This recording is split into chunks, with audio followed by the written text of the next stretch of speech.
The path of an artist is full of challenges, which has pushed me to reach out to other professionals about their experiences. Join us as we explore the journeys of fine artists who have turned their passion of creating art into a profession. From their highs to their hurdles, these are real insights, breakthroughs, and triumphs to inspire other creators to reach higher. Welcome to the Business of Art podcast. Hi, everybody. Welcome back to the Business of Art podcast. Today, we are thrilled and excited to have as our guest, Susan Potje. Susan, welcome to the podcast. Thank you. Glad to be here. Yeah, our pleasure.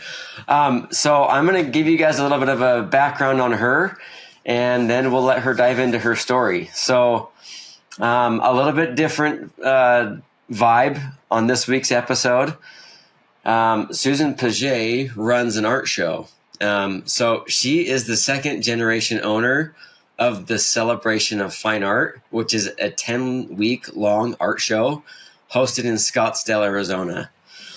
The Celebration of Fine Art has been called the West's premier art show by Western Art and Architecture, as well as Art and Antiques magazine. She's brought the celebration to new heights with increasing annual revenues, and it looks like their best year was over $8 million. That is phenomenal. So cool to hear. She's known throughout the world for her approach to sales and customer relations. She is connected with many professional artists who have been involved with the Celebration of Fine Art and helped them to build their art careers, creating relationships and, a great sales base. And anyway, helped a lot of artists get started. She's considered, the show is considered a leading innovator in the ever-changing art market, and has created and branded an experience centered on the relationships between artists and patrons and the experience of watching art in the making. The show pairs leading contemporary artists with an eager crowd of art enthusiasts, and Susan has been quoted as saying, "Financial success is the byproduct of the authentic relationship fostered between us, the artists, and the collectors." Susan lives in Scottsdale with her husband and business partner, Jake. And Susan, again, welcome to the podcast. Please tell us your story. How did you get involved in all this, and what's your history with art? Let's dive in. All right. Well, let's see how much I can do here. I'm very happy to be sharing with your listeners or viewers, who I understand are primarily artists. My passion is definitely helping artists make a great living, doing what they love and sharing their gifts. Been doing it my dad started the Celebration of Fine Art in 1991. In the first couple years, he had a partner named Dan May, who some of your viewers might remember. The May Gallery was here in Scottsdale. So my dad had this idea, and he and my stepmom had actually visited Laguna Beach. And there's 3 art festivals that have been taking place over there for about 50 years. So originally we were kind of modeled after a hybrid between the Laguna Festival and the Sawdust Festival. And they went out and consulted with them on, the best practices. But within the next couple of years, we evolved into a pretty unique situation where the artists are all on site for the entire duration of the show. Originally, it was 8 weeks long. And then I think in 1994, the Super Bowl was coming to Phoenix. So we opened early, which expanded it to the 10-week program, which is what we still do today. 72 days open to the public with a sneak preview the night before. So a lot of time spent connecting with the artists. So early on, people thought my dad was a little crazy to bring artists and art lovers together, and because historically galleries would kind of keep the patrons apart from the artists because they wanted to be the go-between, and which is still a great business model for a lot of artists to be in galleries. But This was an opportunity where, people could stand at the elbow of an artist and watch them sculpt or paint or do whatever their creation was. So the first thing we had to do was find the location, which we found an open lot, and then we had to find a venue for it, which became the Big White Tent, as people refer to us nowadays as the Big White Tent Art Show. And at that time in 1991, it was the largest clear span tent installation west of the Mississippi. So it was a pretty big deal. And now they're commonly used for events. Where I live in Scottsdale is the home of the Phoenix Open Golf Tournament and the Barrett-Jackson Car Show. And when that time of year happens, which is also the same time that we're open, it's like a sea of white tents in North Scottsdale. But we were the original. So, and a clear span tent essentially is a structure. So there's no poles that, with the stakes that you might trip over. So it's a structure tent. So it's very secure. And we have 40,000 square feet of space. And it's set up kind of like a U shape.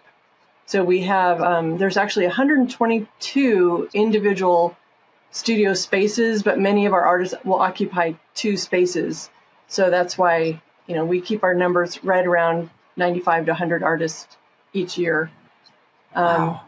But yeah, so in 1991, we opened our doors, and Jake and I, we go back a long time. He was in the picture already back then, and he actually built all of the display walls on which the artists hang their art. Still use those today. And it started off quite well, but then right in the middle of the show, we had like the biggest rain that we've had in 20 years. And we didn't have a flooring situation then. It was just dirt with a little sawdust on it. So we had lots of water running throughout the tent, and then the desert storm escalated. So that first year was a little shaky. Did about between $350,000 and $400,000 in sales that first year. And we had enough people that were willing to try it again that they signed up for the next year. So that's how it started. And we've made improvements to the site pretty much every year since then. We now have a solid surface of asphalt underneath the tent. But it's still, water will still come in occasionally underneath, but we are open rain or shine, 72 days, generally from mid-January to the end of March. The dates fluctuate a little bit from year to year, but upcoming in 2025 will be open January 18th through March 30th, January 18th to March 30th. Wow. So, but that's a brief overview, but my husband and I, helped in any capacity that we could in the early years when they were getting started. And over time, Jake took over doing the entire tent setup and all the installation of the interior walls and electric. And I started off working in the office and then working with the sales team, and which is kind of my passion, just working with people. A lot of people ask if I'm an artist, and my answer is no. I'm artistic. I'm an art collector. But my passion and my art is working with people and connecting people. So as the years went by, I just kind of kept building more of that. And probably around the late 90s, I started doing a Friday meeting with the artists. Every Friday, it's an optional meeting that artists can attend where we talk about, business practices, how to connect with people. There's no high pressure sales. Like I always say to the artists, you can't sell something to somebody that they don't want. It's more about, right, discovering when they connect to your art and then helping them, make the decision to take it home with them. So, yeah. But we do a lot of kind of business practices, which I know have absolutely impacted a lot of careers for artists. And we've had, literally hundreds and hundreds of artists come through, 3 of which are still with us from the first year. Wow. Graydon Folger, Kirk Randall, and Marty LeMessurier. Marty took 1 year off, but they were there the first year and they're still with us today. And we have others who've been with us, 33, 30, 25 years. But every year we do make room for new artists to come in. because it's important to have, something new and different. But Yeah. the other thing is over the period of time of 34 years, we have actually moved our location.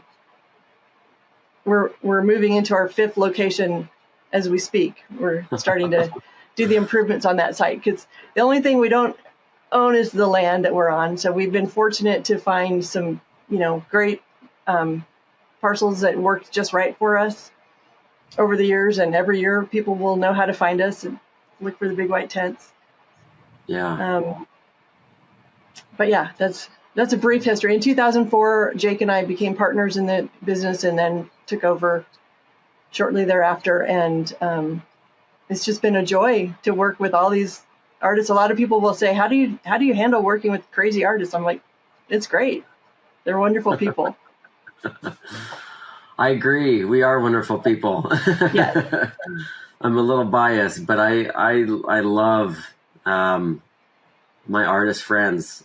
Yeah. I go to different art shows, and it's like, to me, it's like a family reunion.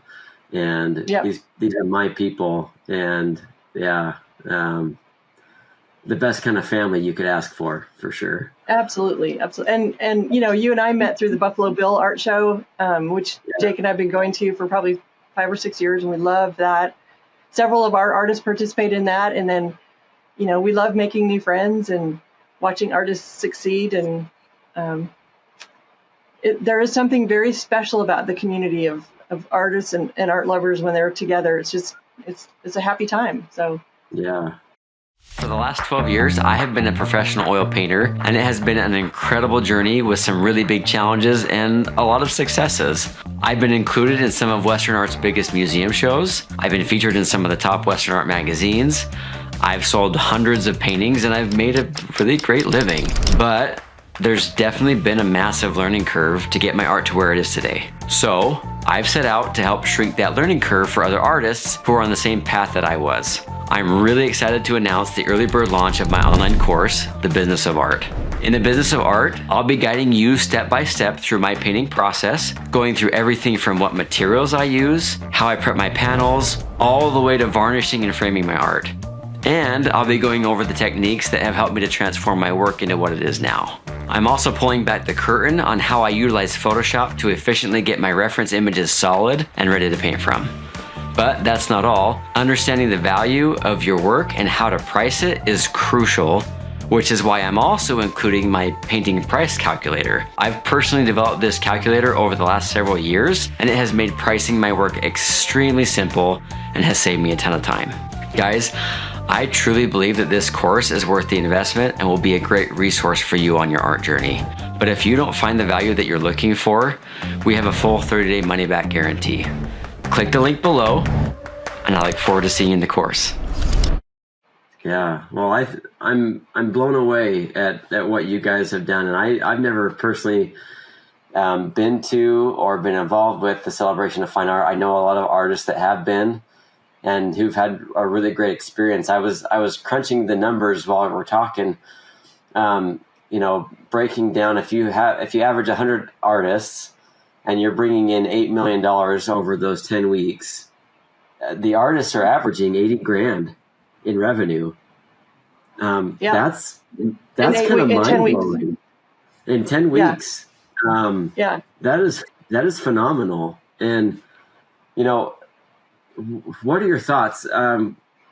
There's the big stigma of starving artists, and I think there are artists who do starve or don't make a lot of money, but like, let's kind of kick that right in the where it hurts, what are your thoughts about the starving artist stigma out there? Yeah, our goal is to turn that upside down. We do not have starving artists in our tent. And, the earlier years were not as, we've grown over time for sure. I mean, there were probably times when we had a few people who were starving, but you never want to tell your client that. You want to make them think you're just fine. But right. No, my favorite thing to do, the more paychecks I sign, the better. So every Wednesday, artists get their paycheck. So the more checks I sign and the bigger they are, the happier I am. And we literally have had people's lives change 1,000% through participating in the celebration. And again, some of them move on, just, to a different chapter in their life, and they might decide they want to go a different direction and maybe do more galleries or have their own gallery or that kind of thing. But we've had lots of big names. I won't mention because I wouldn't want to leave anybody out, but there are some big players in the world of art that got their start at the celebration of fine art. And again, many who are still with us. And, I've watched people buy second homes and take trips of a lifetime. And, I always tell my people, when you're setting a goal, it's not really about the money. It's about what it will do for you or your family. So when you're looking at, setting a goal for what you want to achieve, it's always much more powerful when you tie it to what it can do for you and your family. Yeah. But having a goal is important. Yeah. Having a goal, I think, I have had lots of artists in the past that say, well, I never write down a goal. I'm just painting and put it up and it will sell. And it's not always true. I mean, you can be a really, really great artist, but if you can't connect with people either through your artwork in a gallery or a traditional setting, or if you can't connect at a show or at an auction, you're going to miss out on, the success that you deserve. So it's important to pay attention to that business connection side as much as the artistic connection. But once you set a goal and write it down, it has a lot of power to it. It's something like it frees up your mind to not have to think every day of what you have to do, but just go out and do your best and connect with people. And one thing I always recommend to artists too, and if you're in a gallery exclusively, it may be a little bit different. Like they may want certain sizes from you, but for artists in my show, or if you're doing weekend shows, we recommend that you have what I call an inventory pyramid, where you've got different price points, different sizes of work. Here in Scottsdale, we have huge walls. We have people, with 20-foot tall walls, so you need big paintings if you're going to make it in this market. But having a variety is really great, because you might have a first-time buyer who is just getting started and doesn't have their art budget quite, carved out. And if they can go home with a $200 or $300 piece of work that's an original work of art from an artist, that's amazing.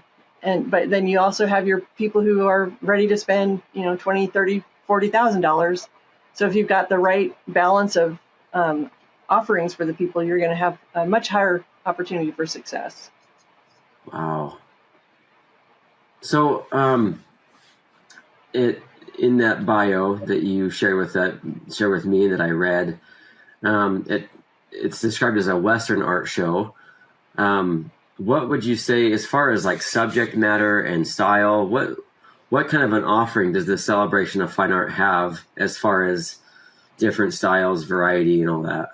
Yeah, that's a good question. And that's really what we're known for now more than anything, is that we have a wide variety of styles and mediums. So you'll find everything from very abstract, contemporary, in both 2D and 3D, to very traditional. We do have Western, we have Impressionism, we have realism, and the mediums will run from, watercolor, oil, acrylic, bronze sculpture, clay, ceramic sculpture, glass, metal. We do have a lot of fine art jewelry, but just the variety is what we jury for, really, is quality and variety of styles and mediums.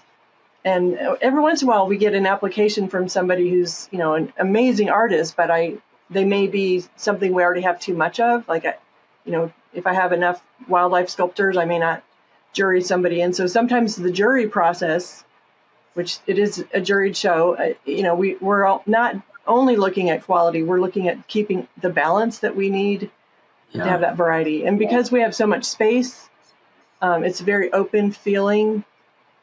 A group of people can come in that all like something different, but at the end they can leave and say, that was a great show, because they connected with their their individuals that that really spoke to them. Yeah. Yeah, that's fascinating. Yeah. What is the application process like for the show? So it's a juried show. The first thing we do at the end of each season is any of the artists who participate that year, if they want to apply again, they submit an application. And those are the first decisions we make. And that's based on, obviously, we're looking at sales because it's a show where commissions matter. We look at participation because it really is such a community experience. If we have people that don't show up every day or, don't engage with people when they come by, they're not probably a great partner for us. So, we're looking at that. We're also looking at, did they play well with others? So there's a few things that go in there. So then we assign all those studio spaces for the returning artists, and then we open up to new applications. And our final deadline for submittal is always August 15th. So by this time of year, the show is completely full, and we're in planning mode and getting the program laid out and all the other things that go with it and rolling out our advertising. But we ask for artists to submit application with 10 images that represent their work. We understand they may not be the exact images they bring, which is different maybe than auctions where you're committing a specific piece for an auction. When we get an application, we want to see a cohesive body of work. If we get something that somebody's showing us, I can do a little bit of everything, our response is, you haven't found your voice yet. So although we know that people will have sometimes a little bit different subject matter, but we're looking for some sort of consistency in that continuity of style and technique and color palette, so there's, we're recognizing that you're a unique individual artist. The other thing is the show is 10 weeks, as we mentioned, and there's about a week of setup in front of that, and then, a few days of teardown, packing up and leaving. So we do expect the artist to be on site during the show as much as possible. And we literally have people who are there every single day, and then we have some who will schedule days off or half days. But our collectors are coming in every day of the week at all times of the day. So if we get an application where somebody says they'll be there, 2 days a week, or if they've got 5 other shows planned, because those are questions on the application, they're not likely to be juried in, because we really want that participation in that community. Yeah, that makes a lot of sense. So I have a lot of questions. From an artist perspective, I do some shows, and I've been involved in shows, and I've had some really incredible experiences and some less than awesome experiences, and so it would make sense that you would have a turnover rate. But just thinking about logistics, an artist who comes down to that's a workspace. It's not a living space, so that they don't stay there. So they have they would get a hotel for the duration of the time they're there. How does that all work for an artist? Yeah, so for our out of town people, which is at least half of the roster is typically from out of the area. We have quite a few short-term rental apartments within a couple of mile vicinity of our location that a lot of our artists will stay in. Some will stay with friends. I have one artist this year who's working on trying to do a home exchange. He's from Santa Fe, so that's a great idea. There are a few extended stay hotels, but the better value usually will be an apartment, or maybe not VRBO, because they like maybe a little bit more turnover. But and then we have a few people who will do an RV. There's not a super close RV area to where we are, but it's a good option for people. Okay. And then we've had a number of our artists, whole slew of people from Utah who have all bought second homes here, and a few who haven't that said they wish they had, 10 years ago. Right. Can't go wrong there. But Oh, it's that's a big incredible. consideration. And a lot of, some of our artists will be roommates with other artists. They'll share an apartment. So it's a big commitment. And sometimes we have younger artists with families that, they're bringing the kids with them and homeschooling or putting them in school here and then moving them back at the end of the season. And sometimes it works. And then, at times it becomes a challenge and they maybe have to regroup for a couple of years. But we've seen a lot of kids grow up. In fact, one of my longtime artists, Robin Branham, who joined us in 1995, we actually did a show out in Del Mar one year, and she joined the show there, and she lives in Malibu. So she's been with us, and when she first started, she had she was a single mom, young son that would play underneath her work table, and today he exhibits with us, and he's his own artist. His name's Colin Branham. So we have a mother and son, and they both do well into six figures. So they're being very successful in the art world. But yeah, it makes me feel old when I realize, there used to be this 2-year-old kid, and now he's, I think, 30 or 28 or something. So That is incredible.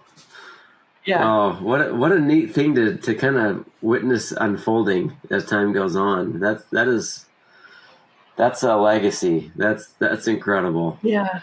Um, Well, we you know, feel pretty committed to making sure we provide an amazing opportunity, not just for artists, but also for collectors to come and really embrace the community and help people, learn about buying art and owning art and what it can do for them. And but we're pretty committed to making sure we keep that legacy going. yeah, that's incredible. You know, as I'm thinking about our audience, aspiring and emerging artists, and I know there's a lot of professional artists that are listening in too, but I think I'm curious. I don't know what it is. I feel like I gotta know. I'm sure there's been some experiences with some artists of things that probably shouldn't have happened, or just kind of things that ruined it for an artist. Maybe they don't get invited back. I would love to hear some of the things that, like, kind of let's learn from their mistakes. Like, what are things not to do that some of these Yeah. artists have done? Don't give any names. We don't need to point anybody out, but we want to just hear, like, what are some of the things that you really should avoid in something like that. Well, I think first and foremost is you need to be a person of integrity, and we're very as protective as I am of my artists. I'm the same with my collectors. So if I have an artist that doesn't follow through on a commitment to a collector, and doesn't communicate well, that can become a problem, because it's really communication is really, really important. And being a good neighbor, I half joke, but I say, if you're not nice, you won't get invited back, because it's for 10 weeks all under one tent, one roof. There's a lot of together time, and you can make it wonderful and be part of the uplifting community. Or every once in a while, we've had somebody who just could not quite, get that. And if you walk in with a really big ego and think that you're the best, or if I get an application from somebody and they say, well, I know I could outsell so-and-so, that's usually a red flag for me, because it shouldn't matter what you do compared to somebody else. It should only matter what you do compared to your own vision and your own goals. Yeah. So it's really, and I think that's part of what has made our show grow so much, in both the environment that we offer and in the success, is getting people together who really want to bring good things to the world and be happy. Like you said, art makes you feel good. If there's somebody that's coming in and disrupting that, it's not a good thing. Yeah. And we have clients from all over the world, and many artists continue to make sales throughout the year, and they will honor the relationship with us. And we run the sale, we get our commission, the artist gets their commission. So that trust is a really important thing as well. And if you have to think if it's the right decision to do something or not, then it's probably not a good decision. Well, can I get away with this? That's usually a good sign to say, no. You want to do the right thing.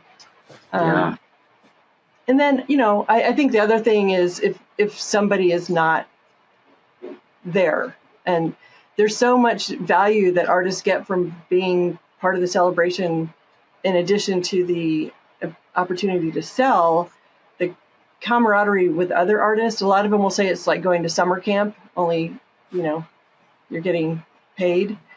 I watch artists inspire each other and, help each other with techniques. And one of our artists was working on, they do 3-dimensional work, but it was a painting. It was a sculpture of an animal, but she had to paint the eyes, and she was having a really hard time. And then somebody goes, we got like a world-class portrait artist right over there. And the portrait artist came over and helped get the eyes done. And, there's so much of that happens. A lot of collaboration also happens, where people will, bring 2 different things together and create, works of art, like a painting with Jen O'Kulane, who was with us for a long time, a wildlife artist, and Paul Reimer, and Bryce Pettit and Heidi Rosner. They had a whole series where they collaborated and had works of art that included pieces from each of them. So that's something that doesn't really happen organically too many other places. But I guess I'm not maybe mentioning all the bad things.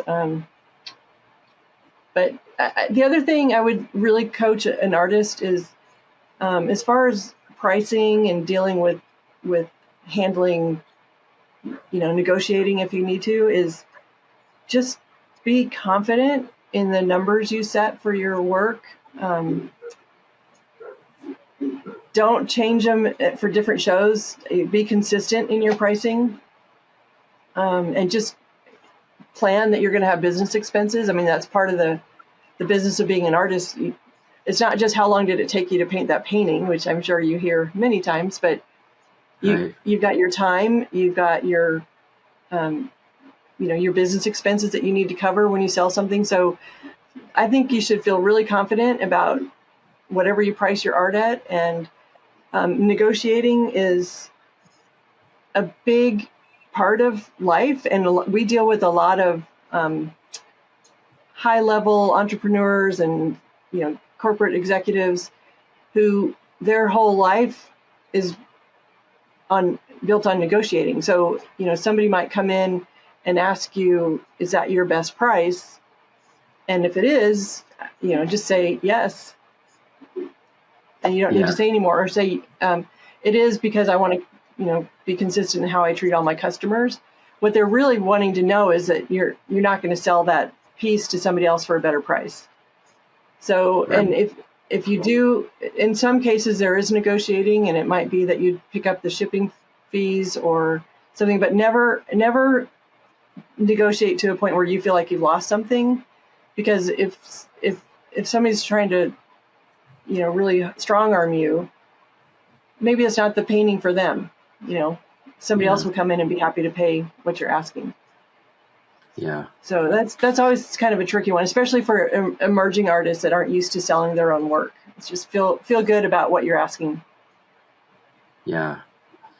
That's a challenge. I think as an artist that a lot of artists have, is figuring out where my prices are. There's so many variables to put in there.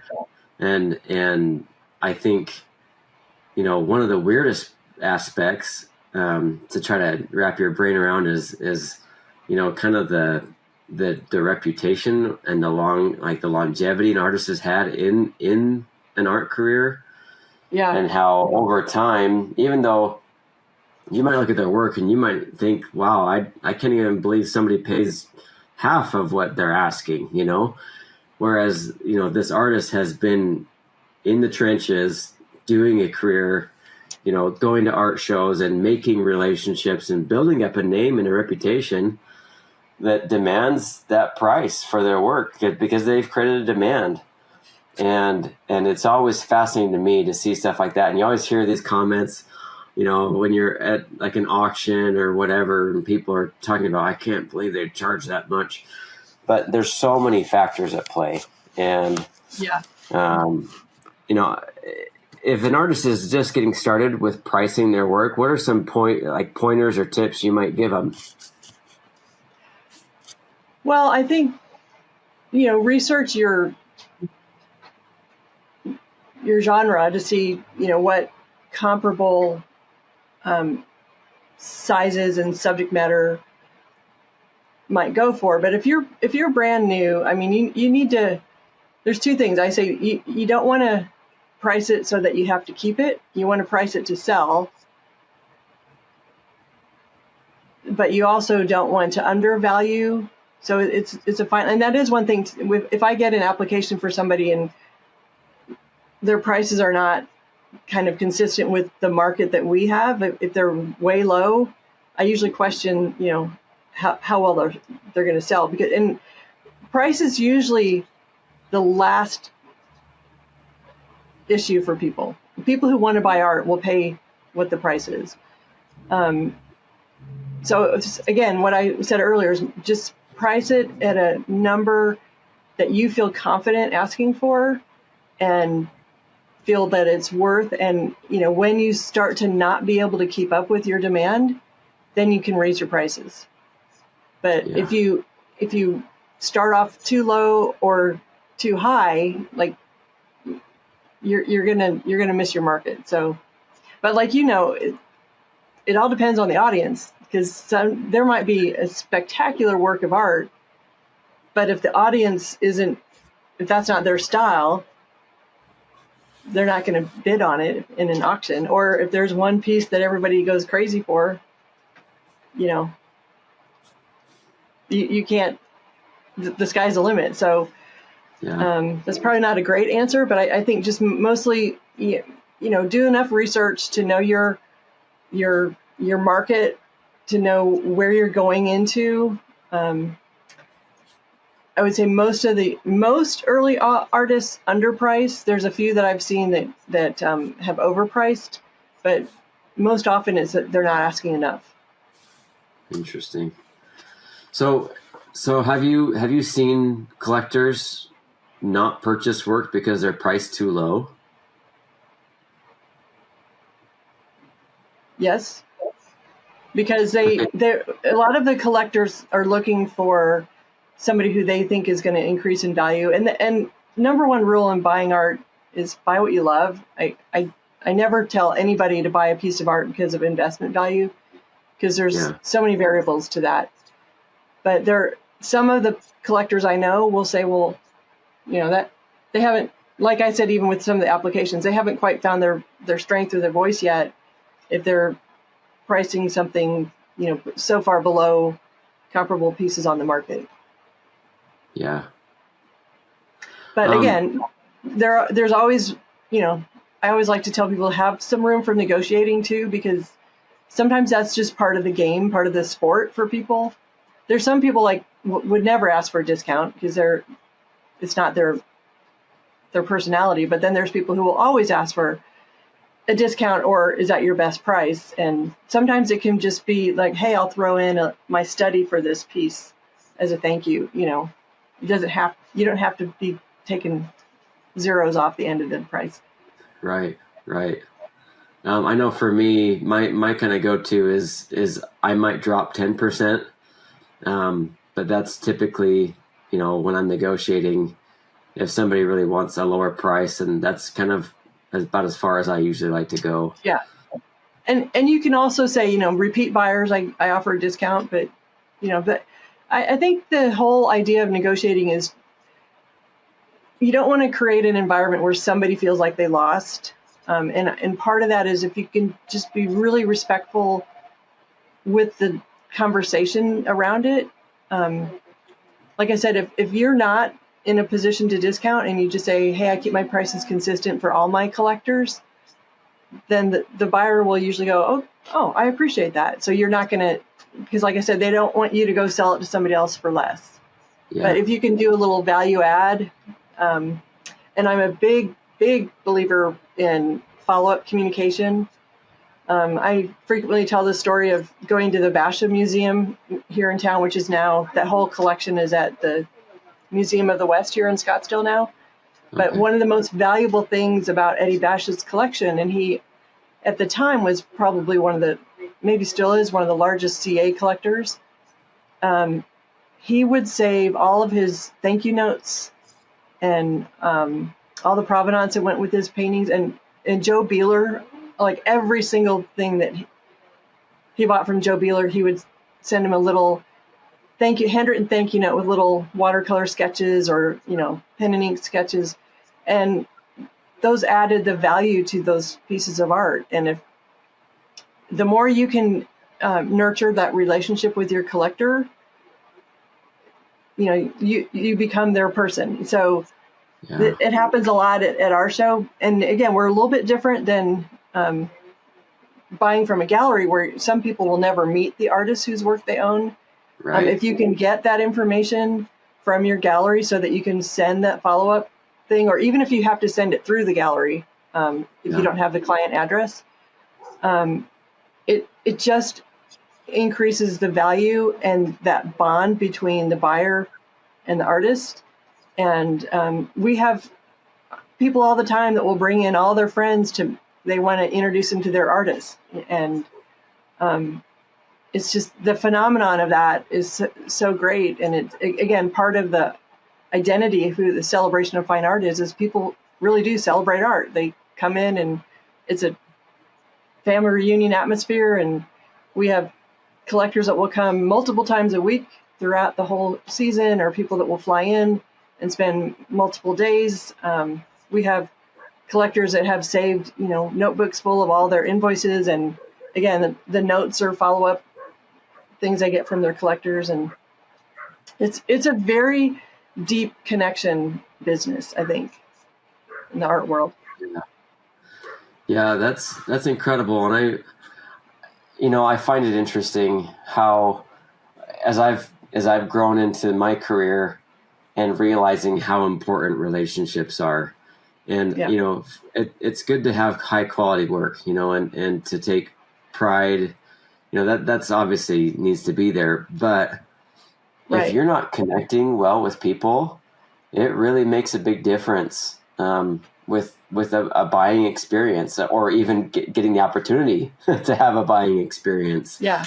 And so really that commitment to the process of excellence in your craft, and then committing to showing your best to your collector and to your gallery owners, or to your show promoters.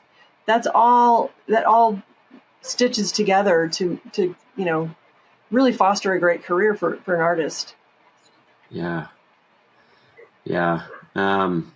That's really neat. What an incredible, this 10-week thing. I don't know if I could personally go and do a show like that.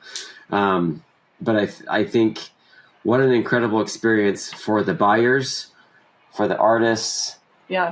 And the ability to really foster relationships. That makes absolute sense. Why you would have such a strong kind of culture that's growing around this whole experience. Yeah. In that area. Yeah, there's a certain energy that you feel when you walk in, because there's artwork being created all around you. There's creative energy, there's happy feeling, you're discovering something new around each turn. And again, the artists are elevating each other to new experiences. And I think one of the key things, couple of key things, is always have a willingness to learn, and always be learning. Never feel like you've reached your pinnacle. Have really good, excellent follow through and communication all the way down the road. Meet deadlines. Like if you're entering a show or gallery or whatever, meet deadlines and provide the information in the format that they ask you for it. Those are kind of a few key things. And also high quality images. I know it's hard probably to keep up photographing everything, but get good quality images of all of your work and high resolution. When I'm looking through my images from artists for advertising, number one, they have to be great quality and then fit the publication that we're targeting, and then has to be well photographed, high resolution. There's a lot that goes into some of that art directing stuff, but you deserve to invest in yourself to have those things and have a good resume and have, good business cards. I know a lot of people don't use business cards anymore, but some of us still collect them. So those kind of things all kind of add up together too to help with that overall packaging of you as an artist. And again, I'm a big believer in handwritten thank you notes as much as you possibly can. Yeah. This is all incredible, wonderful advice and very practical. I think I've known artists who love to paint, but just are very introverted. They want to keep to themselves. They want to let, if somebody else will sell their work like a gallery, they're happy to hand it off and to pay the commission for that to happen. But it makes me sad in some ways, just because there's so much more that could be gained. Especially like for me, I got a big family, and it's important for me to keep as much money as I can. And so, developing the skills to connect with people and to follow through and to just foster good relationships, that is so important. And I think especially for the buyers, people buy off of emotion. That's going to be, the number one element that needs to be going for them to purchase something. Yep. And when they've made a connection with the artist and they love their work, like what a great combination. And then when the buying experience is just really easy and natural and just simple, because the artist communicates well, does exactly what they say they're going to do. Or I've even had the issue where sometimes I've been like, you know what, some stuff has happened, and I have to push this back a little bit, but I'm communicating well. And every time I've done that, the buyers have always been so gracious and understanding. It's just being professional is so important. Yeah, very to important. Making this a long-term thing. Yes, and we have a lot of artists who do commission work, so that's a really important thing too, that you keep in touch, because if you say that you can have a painting ready in 6 weeks and it's taking you 7 and they haven't heard from you, that trust starts to erode a little bit. So, all it takes is a quick phone call or an email or a letter that says, I've fallen behind a little bit, but I'm working on it, maybe some progress photos. But communication and professional communication is definitely very important. And then you mentioned, some artists are very much introverts, and I think it's important to know like your comfort level and maybe push it once in a while. Because I have a few artists that used to want to hide behind a rock that now, they're lit up on fire talking to everybody. But I've also had some very, very good quality artists that just couldn't find that way to connect to people. And so that's why I think it's great that we have options. We have galleries, we have the auction circuit, we have our kind of experience, which is fairly unique, but you also have the weekend shows. So you kind of have to find your lane, but don't be afraid to go outside of your comfort zone a little bit, because you might surprise yourself. But if you find that you just really can't be the one doing the paperwork or taking the money, it's always good to have a partner. A lot of our many of our artists are couples, where one's more of the business manager. And that, taking care of business is really important. So, what if you were to kind of quantify it, looking at an artist, what are going to be like? I think we've talked a lot about some of this stuff, but what are some of the things that are going to really help an artist be successful in the long term? I know communication, good attitude, good work, but I would say, what are some, like, maybe 2 or 3 things, or maybe some advice that maybe you think is great advice for younger artists or newer artists to hear on some of the key ingredients to find success and make this a long-term thing? Invest in yourself. If you need to learn more communication and connection skills, take a course, do something online, invest in your art skills, invest in your business skills, keep good records. Sounds kind of mundane, but keep a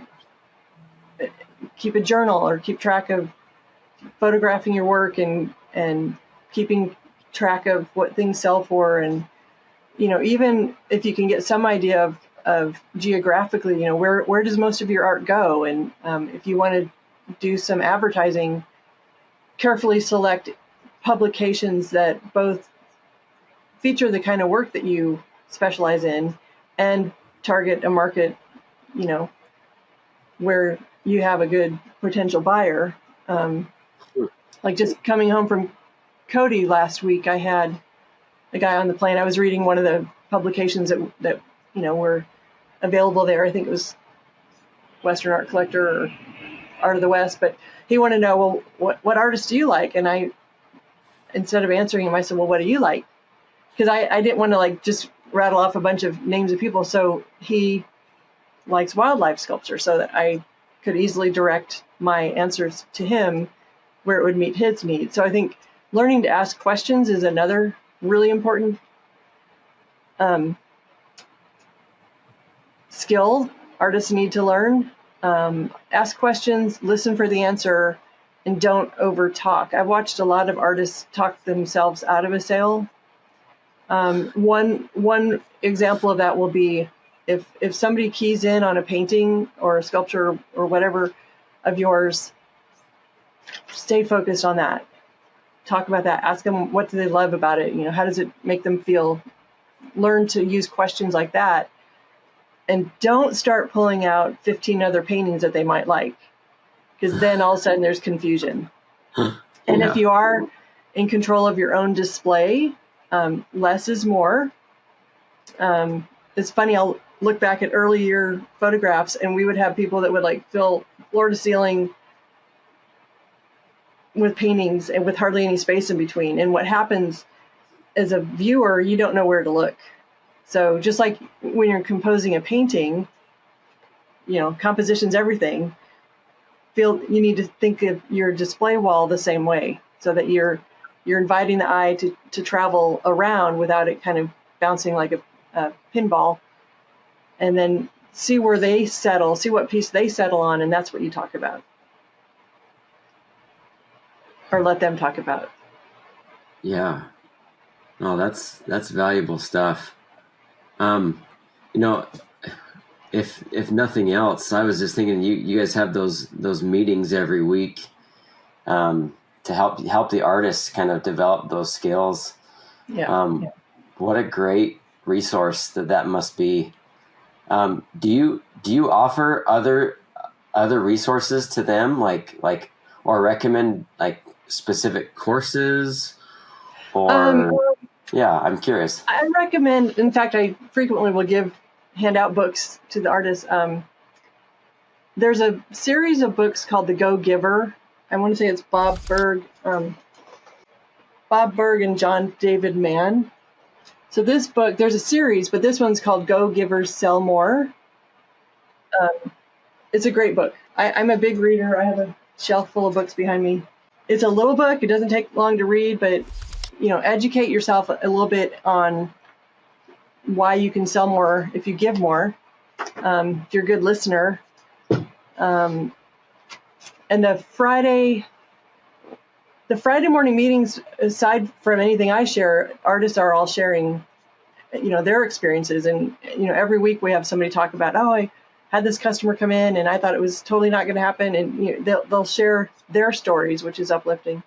Yeah. And Fridays, we also have our Art Discovery series every Friday afternoon, which is an artist panel that people come and watch. And it's also streamed live, but that's more geared toward collectors. But the other thing is surround yourself with people who are positive-minded.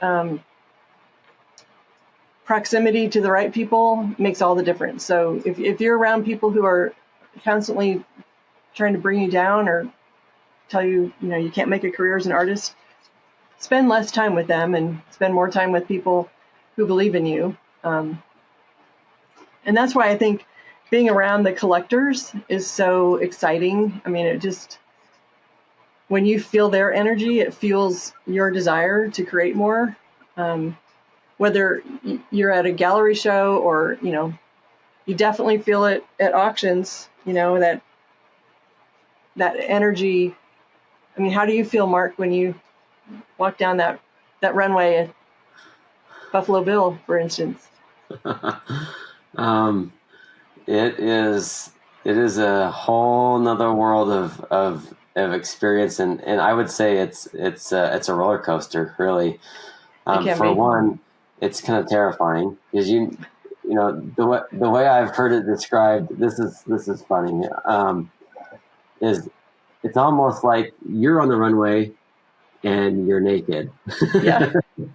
And because when you're making art, like this is you, this is your work, this is something that's very personal to you. Yeah. And so you're very vulnerable. Yeah. I agree. And every time you get a bid, it's like you get an article of clothing. But you start with your socks and you go up. Very good. Yes. So sometimes you leave the stage pretty skinny, and sometimes you leave with a fur coat. So it just right. depends. Well, I guess the other thing is, have courage, and anything you can read about finding courage is also helpful, because it takes a lot of courage to follow your passion and really put yourself out there. Well, and I think with anything, if you're going to want to get good at something, it's going to take an investment of time and energy. There's no way around kind of the pain, and not to say that everything hurts, but there's always challenge with real significant growth. Absolutely. In anything. And I'm a firm believer that if you're willing to try and to put the energy into learning something new and being willing to push outside of your comfort zone, that you may not be a pro, but you're going to get a lot better than what you already are. And I think anybody can make significant improvements if they're willing to invest that time and energy into something. Absolutely. And having, patience and listening to positive feedback, getting critiques from other artists can really help you grow. But you have to be patient and you have to be dedicated. But I think I have a quote. I can find it.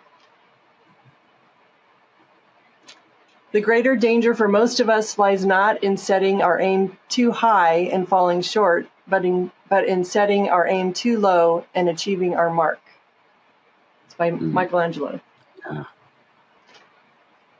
Yeah. So I think have faith, have courage, give it your all.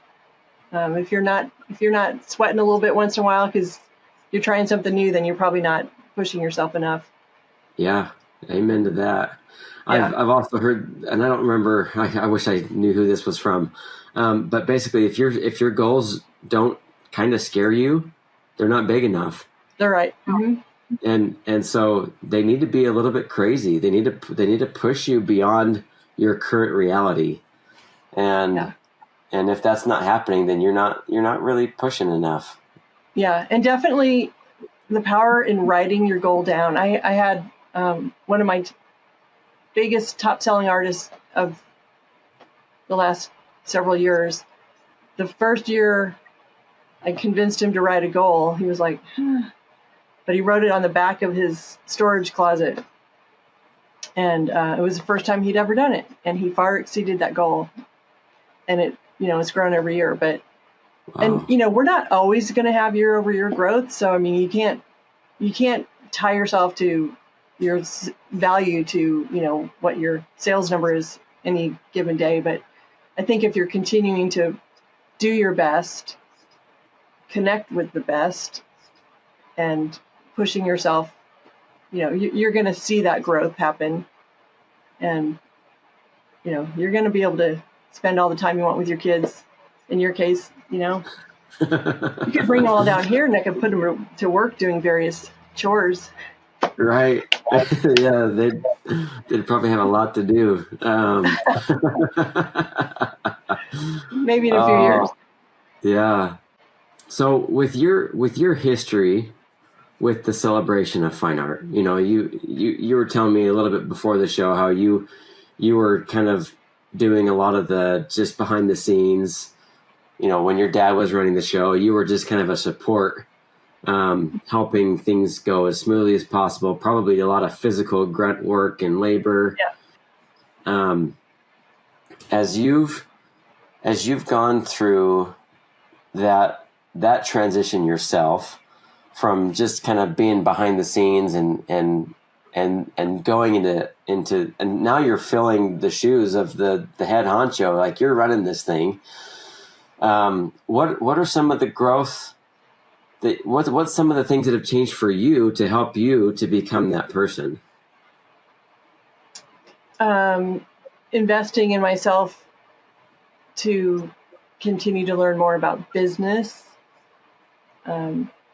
relationships, constantly being aware that I need to keep learning, pushing the envelope. And, I have most of the stuff that I have done now, I didn't know how to do it before. I just figured it out. So sometimes you have to do what you think you can't do and go through something that's difficult, and you come out stronger from that and you feel more confident to make good decisions. I think decision making is a really important quality too, though. Like I have definitely become very adept at making a quick decision, whether it be from what image I want to use for an article or for an ad campaign, to do I need to invest in more equipment? I try not to labor over decisions. I try to make them in the best way I can. Seeking wisdom from other people, I think, is always important too. I have a few go-to people in my life that I will talk through issues with. But I think it kind of all goes back to have courage, take the step. You might fail, but if you don't try at all, you won't succeed either. So, and just having a belief system and people around me who encourage me too, I think. Because, I probably would have never imagined, I guess I always kind of knew I would do something with people, but, I'm from South Omaha and never probably imagined I would know the kind of people I know, have friendships around the world with amazing human beings, all because of art. So it helps propel me to, take a little risk here and there, because I've seen the rewards that it can bring. So, yeah. I don't know if that answers the question.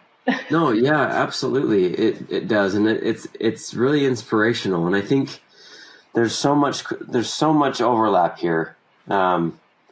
It's kind of a scary, risky thing to jump into an art career. Oh yeah. And to try to make a living as an artist. And, I was an art teacher at Cody High School, in Cody, Wyoming. And it was the Buffalo Bill Art Show that kind of got me introduced to the Western art world.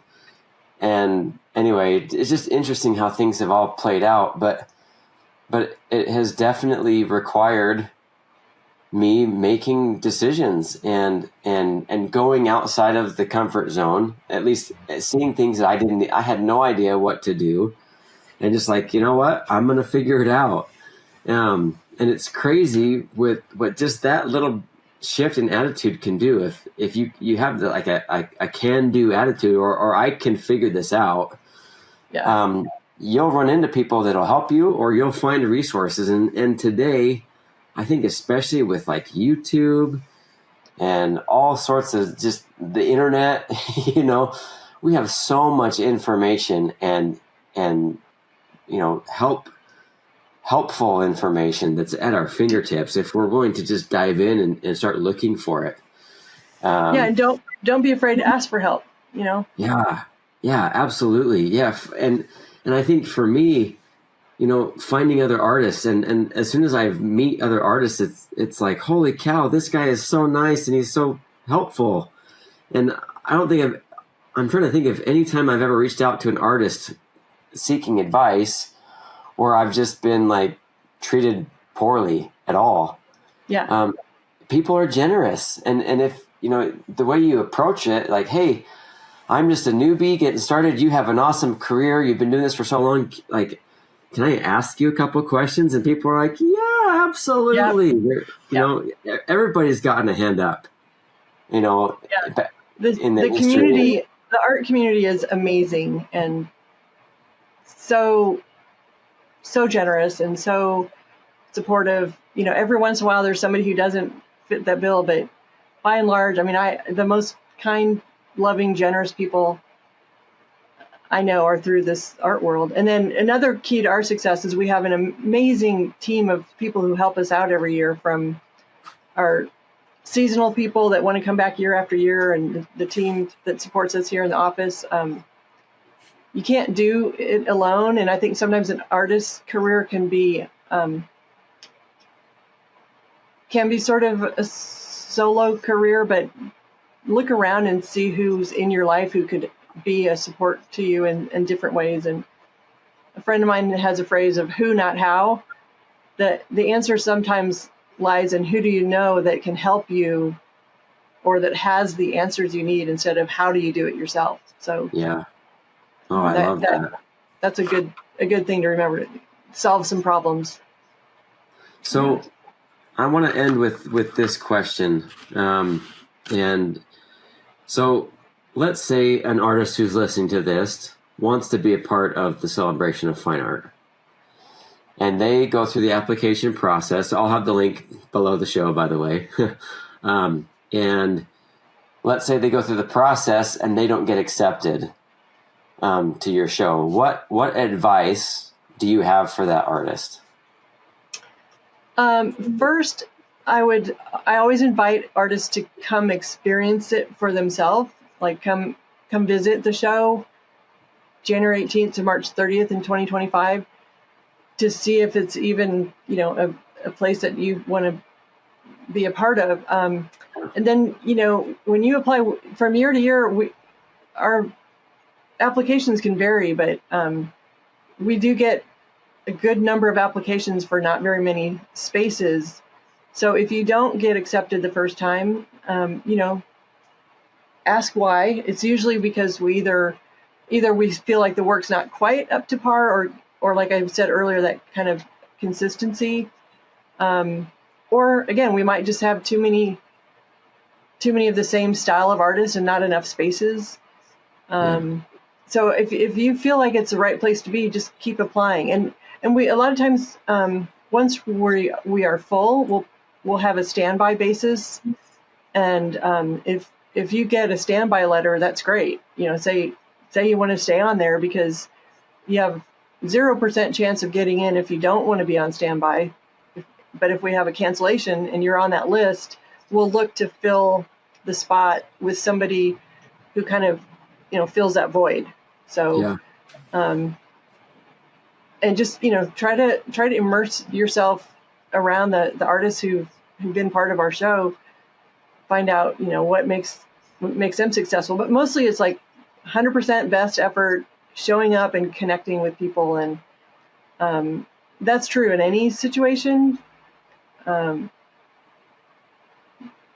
you gotta keep trying. And if it's your passion, I think we're not given a dream or a passion without given the gifts to make it happen. Yeah. You just got to be consistent. That's awesome. Have you had several artists that are in the show now that had applied for years and years and then finally got in? Is that a common occurrence? Mm-hmm. Yeah, we've had quite a few. And again, a lot of times it's not because they're not the quality of art we're looking for. It's just we didn't have, we didn't want to compete too much with what was already there. Yeah. And persistency does pay off. And I think on the standby thing, a few years ago, I had an artist who was on standby, and that can be a little challenging because if it's a last minute cancellation and you're not from here, trying to scramble to get here and make things work can be a challenge. But there have been several that said yes and made it happen and changed their lives. So yeah. Be prepared, I think. But I remember this one artist in particular, again, I'm aging myself, but he used to come to the show with his grandparents and loved it and set a goal when he was, 12 or something that he wanted to be part of the celebration. So when he got the call that we had a space for him, he's from California, Southern California. He was just like over the moon. So, I mean, we're grateful that we have people that want to be a part of this community, and we strive to make sure that we provide the best opportunity for artists to not just sell their work, but also to exceed and excel in their life in general. So yeah. Oh, that's wonderful to hear. Susan, thank you so much for taking the time to be here with us. My pleasure. And honestly, thank you so much for what you're doing for the art world. It's people like you that make this a possibility, this whole professional artist thing. Well, I'm so happy. It makes me happy to see other people doing what they love and succeeding, and it's a passion of mine. So my pleasure. Yeah. Guys, I hope you've been taking notes. And if you didn't, watch it again, all right? Thanks again for joining us. This is going to be it for this episode. Happy painting, everybody. Thank you so much for listening to the Business of Art podcast. If you're interested in resources and education to help you successfully create art and then sell it, please check out the Business of Art course in the link below. Thanks again for listening. We'll see you in the next episode.